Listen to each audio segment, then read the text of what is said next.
Good morning student. आज हम लोग आधुनिक भारत को पढ़ेंगे और ओरली पढ़ेंगे। पहले हम थोड़ा सा उसका सिलेबस जान लेते थे। भारत पे अरबों का आक्रमण, जिसमें मोहम्मद गजनी और गौरी ये सब के बारे में पढ़ना होगा। इसके बाद जो है ना राजपूत वंश के बारे में पढ़ेंगे। राजपूत वंश में जो है ना परमार वंश हो गया, प्रतिहार वंश हो गया, सोलंकी वंश हो गया, चंदेल वंश हो गया, इस सब के बारे में पढ़ेंगे। इसके बाद हम लोग पढ़ेंगे संतलन काल। इसमें हम गुलाम वंश को, खिलजी वंश के, तुगलक वंश और सैयद वंश और लोधी वंश के बारे में पढ़ेंगे। इसके बाद जो है ना विजयनगर साम्राज्य के बारे में पढ़ेंगे और उसी में हम भक्ति आंदोलन और सूफी आंदोलन के बारे में भी पढ़ेंगे। इसके बाद जो है ना मुगल वंश के बारे में हम लोग पढ़ेंगे। और मुगल वंश में बाबर हो गया, हुमायूं हो गया, फिर शेर शाह सूरी आता है, फिर अकबर आता है।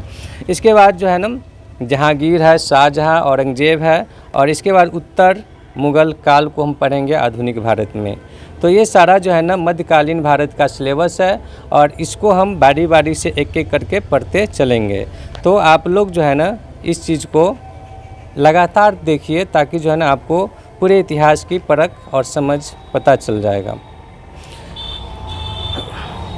भारत पे अरबों का आक्रमण, इसका स्रोत जो है ना चचनामा नामक फारसी ग्रंथ से मिलता है।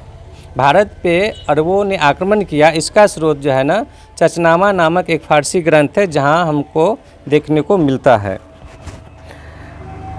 भारत पर जो है ना सबसे पहला मुस्लिम आक्रमण अरबों के नेतृत्व में हुआ। कौन करता है? भारत पे यदि सबसे पहला कोई मुस्लिम आक्रमण करता है तो अरबों ने किया। इसका उद्देश्य था साम्राज्य का विस्तार करना और धन प्राप्त करना, और दूसरा उद्देश्य था इस्लाम धर्म को प्रचार भी करना। सबसे पहले 711 ईस्वी में उबैदुल्ला नामक एक व्यक्ति आया था, जो भारत के सिंध प्रांत में आक्रमण किया। और इसके बाद 711 ईस्वी में बुदैल नामक एक और जो है ना अरबी व्यक्ति आया और ये भी जो है ना आक्रमण किया, लेकिन दोनों के दोनों असफल रहा।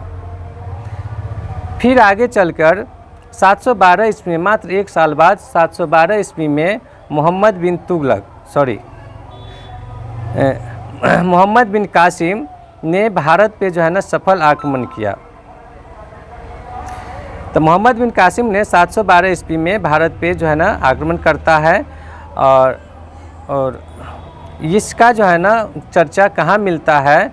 तो हरिश्चंद्र वर्मा के अनुसार जो है ना 712 में मोहम्मद बिन कासिम भारत पे एक सफल आक्रमण करता है।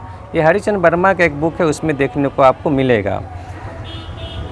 मोहम्मद बिन कासिम ईरान के हकीम अल-बज्जाज, ईरान का एक हकीम था अल-बज्जाज, उससे आज्ञा लेकर सिंध आया और उसने सिंध को जीत लिया। तो सिंध को जीतने वाला पहला अरबी कौन था? तो मोहम्मद बिन कासिम था। कब जीता? तो 712 ईस्वी में जीता। सिंध पर आक्रमण के समय राजा दाहिर, जो चच के पुत्र था, हिंदू राजा था।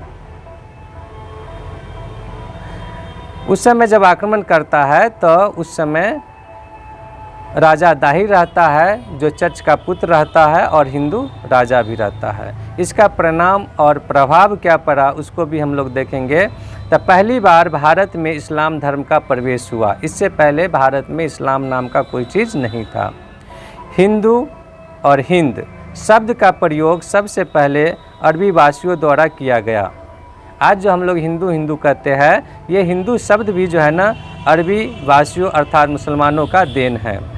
खजूर की खेती, ऊँट पालन प्रारंभ हुआ, और हमारे यहाँ जो है ना खजूर की खेती भी स्टार्ट हुआ, ऊँट का पालन भी स्टार्ट हुआ।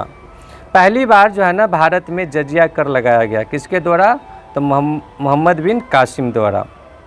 पंचतंत्र और ब्रह्म सिद्धांत आदि का जो है ना अरबी अनुवाद कराया गया, और भारत में जो है ना दिरहम सिक्का चलाया गया।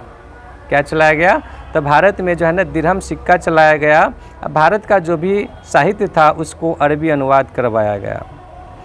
भारतीय खगोल शास्त्र का जो है विस्तार हुआ। तो इसमें क्या हुआ कि भारतीय खगोल शास्त्र का विस्तार हुआ। तो कहीं न कहीं मुसलमान को मेरे यहाँ आने का मुख्य उद्देश्य यही था कि इस्लाम धर्म के प्रचार प्रसार करना और यहाँ से धन दौलत लूटना। इससे भारत में इस्लाम धर्म के प्रसार तो हुआ ही, साथ साथ भारत की जो है ना साहित्य था उसका भी जो है ना विस्तार हुआ पूरे मध्य एशिया में। ठीक है, तो आज हम लोग क्या पढ़े, भारत पे अरबों का आक्रमण, और इसके बारे में हम लोग जाने। अगले दिन हम इसका अगला पार्ट करेंगे। ठीक है, तो आज यहीं